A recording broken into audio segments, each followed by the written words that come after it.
Во културата се обединуваат различни луѓе, различни култури и нешта за кои можеби пред 20 години сте сметале дека се неспојливи.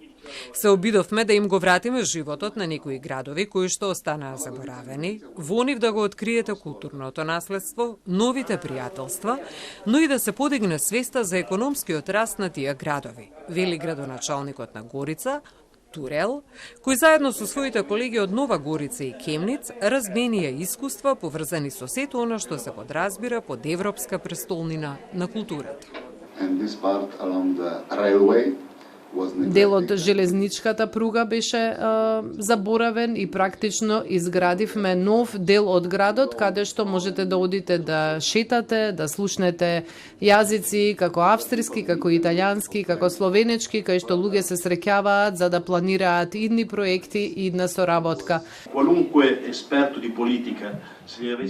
Било кој политички експерт, доколку го прашавме пред 20 на години, ќе ни речеше дека таму не може да има никаква соработка. Пред 20 на години секој експерт ќе ни кажеше меѓународна соработка и кохезија не може да се оствари, но ние го докажавме спротивното. Докажавме дека ако може нешто да се направи, може истото да се оствари. Културата е прекрасна алатка, дипломатска алатка, еве и амбасадорите тоа го знаат.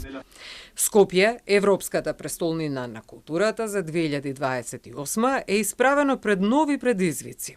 Реконструкција на Калето, старата скопска чаршија и аквадуктот, кој во иднина би бил и летна сцена, се само дел од символите на Скопје, вели градоначалникот Ѓорѓиевски, на кои ќе се работи во предстојниот период.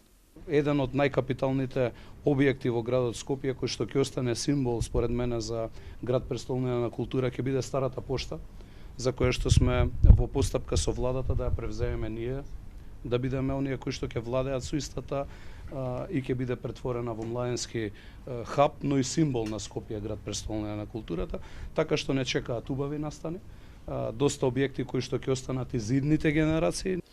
Во меѓувреме, Скопје со години наназад се соочува со недостиг на градско кино, затоа неминовно се поставува прашањето што во таа насока, кога говориме за европска престолнина на културата.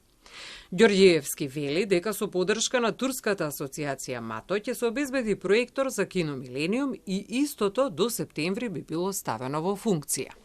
За Бен Нупнау, вршител на должност, амбасадор на делегацијата на ЕУ, титулата Европска престолнина на културата е воедно и стратешка алатка за трансформирање на градот, за развој на инфраструктура и средства за потик на економијата, за јакнување на идентитетот и подлабоко поврзување со Европа.